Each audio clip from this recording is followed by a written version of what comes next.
AV9 TV వార్తలకు స్వాగతం. వార్తలు చదువుతున్నాను కొండేటి. అంగన్వాడీలు తమ న్యాయమైన కోరికలను నెరవేర్చాలంటూ చేస్తున్న ఆందోళనలో భాగంగా చలో విజయవాడ కార్యక్రమంలో రాష్ట్ర నాయకులపై ప్రభుత్వం అక్రమంగా లాఠీచార్జీ చేసి అరెస్టు చేయడాన్ని నిరసిస్తూ రాస్తారోకో కార్యక్రమాన్ని చేపట్టారు. పశ్చిమ గోదావరి జిల్లా పెంటపాడు మండల కేంద్రంలో అంగన్వాడీ వర్కర్స్ అండ్ హెల్పర్స్ తో పాటు CITU ఆధ్వర్యంలో మంగళవారం నిరసన ర్యాలీతో పెంటపాడు గేట్ సెంటర్ లో రాస్తారోకో కార్యక్రమాన్ని మంగళవారం నిర్వహించారు.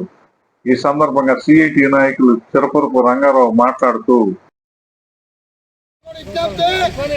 అంగన్వాడీ వాళ్ళు ఈ రోజున పేదలకి పిల్లలకి అనేకమంది పౌష్టికాహారం అందించే వాళ్ళు వీళ్ళకి కష్టపడుతున్నారు. ఉదయం 9 గంటలకు వస్తారు, 4 గంటల దాకా పిల్లల సంరక్షణ చూసేవాళ్ళు, పాలంతర సౌకర్యాలు చూసేవాళ్ళు అంగన్వాడీ వాళ్ళు. వీరు 2024లో జగన్ ప్రభుత్వంలో ధర్నాలు నిరాధ్యక్షులు సమ్మె చేస్తే మేము అధికారంలోకి వస్తే మీ సమస్యలు పరిష్కరిస్తామని చెప్పారు. కానీ 2 సంవత్సరాలు అవుతుంది. ఇచ్చిన హామీల్ని అమలు చేయాలని మేము కోరుతున్నాం. మేము గొంతు కోరికలు కోరతలేదు. ఈ ధరలు పెరుగుతున్నాయి, కరెంట్ ఛార్జీలు పెరుగుతున్నాయి, వైద్యం ఛార్జీలు పెరుగుతున్నాయి, నిత్యావసర వస్తువుల ధరలు పెరుగుతున్నాయి. ఇలాంటప్పుడు తన కుటుంబాన్ని పోషించుకోవాలంటే కష్టంగా ఉన్నది. అందుచేత వాళ్ళ సమస్యలు పరిష్కరించాలని అడిగితే అరెస్టు చేస్తున్నారు. అందుచేత ఈ ప్రభుత్వం తక్షణమే ఈ కార్మికుల సమస్యలే, అంగన్వాడీ హెల్పర్స్ అండ్ వర్కర్స్ ఏదైనా సమస్యలే తక్షణం పరిష్కరించాలని ప్రజానీకానికి ప్రభుత్వానికి కూడా మేము డిమాండ్ చేస్తున్నాం. తక్షణం పరిష్కరించాలని. అంగన్వాడీలకు ప్రభుత్వం ఇచ్చిన హామీలను నెరవేర్చాలని కోరుతూ ప్రభుత్వానికి విన్నవించుకుంటే అందుకు ప్రభుత్వం నాయకులను అక్రమ అరెస్టులను చేస్తుందని విమర్శించారు. అంగన్వాడీ ప్రాజెక్టు అధ్యక్షురాలు ఉప్పుల శ్యామల మాట్లాడుతూ గత నెల 23-24 తేదీల్లో మండల స్థాయి, జిల్లా స్థాయిలో ప్రభుత్వం తమకు ఇచ్చిన హామీలను నెరవేర్చాలని కోరుతూ రిలే నిరాహార దీక్షలు చేపట్టామని, ప్రభుత్వం పట్టించుకోకపోవడంతో చలో విజయవాడ కార్యక్రమాన్ని రాష్ట్ర నాయకత్వం పిలుపు మేరకు రాష్ట్ర వ్యాప్తంగా 1,10,000 మంది అంగన్వాడీ వర్కర్స్ తమ డిమాండ్లు నెరవేర్చాలని కోరుతూ విజయవాడకు వెళ్లామన్నారు.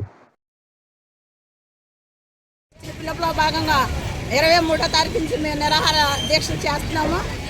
మొదటిగా ప్రాజెక్టు స్థాయిలో, తర్వాత జిల్లా స్థాయిలో చేస్తున్నామని అధికారులకు వినతి పత్రం ఇవ్వడం జరిగింది. కానీ నిన్న ఈరోజు మేము సామరస్యంగా ఎంతో ఇదిగా మేము ఎవరి మీద పోరాటం చేయకోకుండా ప్రశాంతమైన వాతావరణంగా మేమందరం కూడా చలో విజయవాడ కార్యక్రమానికి వెళ్ళాము. అంగన్వాడీ వర్కర్స్ అండ్ హెల్పర్స్ అందరం కలిసి ప్రశాంతంగా సీఎం గారికి మా సమస్యలు పరిష్కరించమని మేము వెళ్ళాము.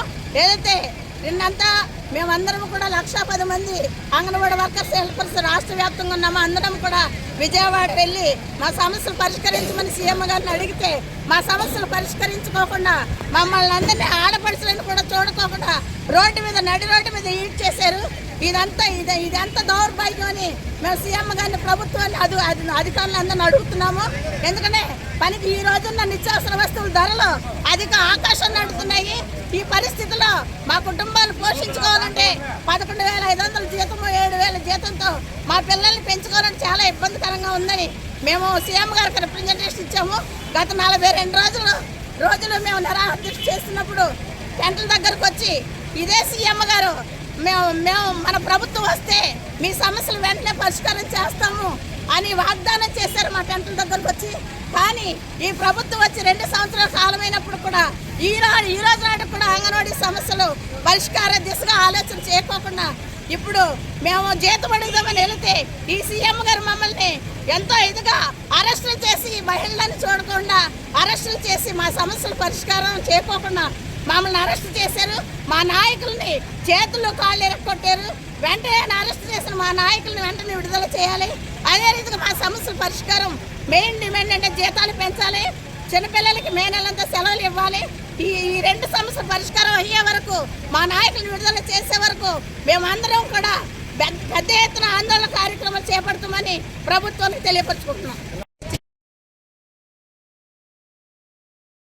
అందుకు ప్రభుత్వం రాష్ట్ర నాయకులపై లాఠీ చార్జీ జులిపించి అక్రమ అరెస్టులను చేయడం పట్ల తీవ్ర నిరసన వ్యక్తం చేశారు. ఈ కార్యక్రమంలో R Anuradha, V Kanakalakshmi, G Jayalakshmi, B Mamata, CH Sridevi, G Mangatayaru, P Sirisha, BV Raghavamma తదితరులు పాల్గొన్నారు. AV9 TV news Kantapadu.